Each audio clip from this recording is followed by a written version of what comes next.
اس stamp paper زمین کا D C rate لکھا ہوگا، جو اسٹامپ پیپر میں ہم نے درج کرنا ہے ڈی سی ریٹ لکھا ہوگا کہ یہ زمین کتنے روپے کی فروخت کی جا رہی ہے، وہ قیمت لکھی ہوگی۔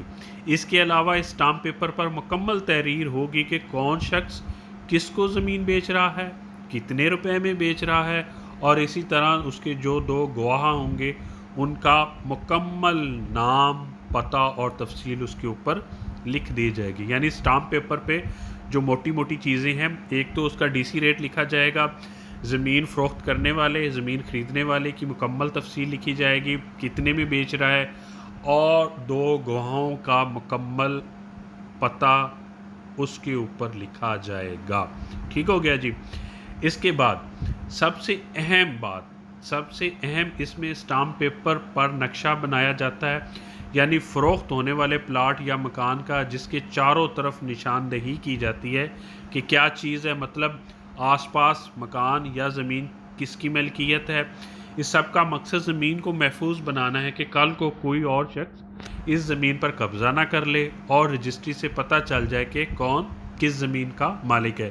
یعنی جو جگہ آپ خرید رہے ہیں، جو مکان آپ خرید رہے ہیں، یا جو پلاٹ آپ خرید رہے ہیں، اس کا اسٹامپ پیپر کے اوپر ایک میپ بنایا جاتا ہے، اس کی اطراف کے بارے میں لکھا جاتا ہے کہ اس کے دائیں یہ ہے، بائیں فلانے کی پراپرٹی ہے، یعنی کہ اس کی ارد گرد دائیں بائیں ہر ایک چیز اس کے اوپر مینشن کی جاتی ہے اس اسٹامپ پیپر کے اوپر۔ دوسرے مرحلے میں اسٹامپ پیپر زمین کی مالیت کے حساب سے نکلوانے اور تحریر کروانے کے بعد مندرجہ ذیل ڈاکومنٹ لگا کر متعلقہ ضلع کے رجسٹرار کے پاس جائیں۔ یعنی دوسرے مرحلے میں آپ نے اسٹامپ پیپر لے لیے، اس کے اوپر جو 3-4 ڈاکومنٹس ہیں وہ لگانے کے بعد آپ ضلع کے رجسٹرار کے پاس جائیں گے۔ اس میں آپ فرد بیع نکلوائیں گے، فرد بیع لگی ہوگی، خریدنے والے کی شناختی، خریدنے والے، بیچنے اور خریدنے والے کی شناختی کارڈ کی کاپی لگی ہوگی، اور جتنے بھی آپ نے ٹیکس پے کیے ہیں ان کی پیمنٹ کی رسیدیں لگی ہوں گی۔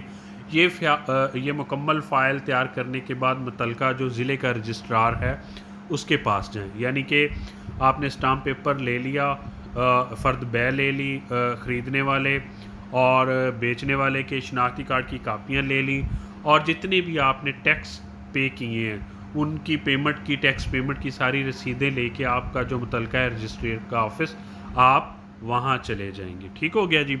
اس کے بعد آتا ہے وہاں رجسٹرار کے سامنے جانے کے بعد، وہاں رجسٹرار کے سامنے بیچنے والا آپ کے حق میں بیان دے گا، اور گواہان کی فوٹو، جو آپ کے گواہ ہیں ان کے فوٹو بننے اور سائن ہونے کے بعد آپ کی رجسٹری ہو جائے گی، اور پھر وہ رجسٹری آپ کے ایڈریس پہ چند دنوں کے اندر بھیج دی جائے گی، یا چند دنوں کے بعد رجسٹری ہونے کے بعد خود آپ متعلقہ آفس یعنی رجسٹرار آفس سے جا کے اپنی رجسٹری لے لیں گے، یا پھر وہ آپ کے ایڈریس پہ وہ ارسال کر دی جائے گی۔ یعنی رجسٹرار کے سامنے بیچنے والا آپ کے حق میں بیان دے دے گا، اور وہاں گواہان کی فوٹو بن جائے گی، وہ اپنے سائن کر دیں گے تو آپ کی رجسٹری ہو جائے گی، جو آپ کے ایڈریس پہ چند دنوں کے بعد بھیج دی جائے گی۔ ٹھیک ہو گیا۔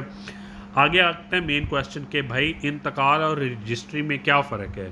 تو رجسٹری اور انتقال دونوں سیم چیزیں ہیں، یعنی رجسٹری اور انتقال زمین میں کوئی فرق نہیں ہے۔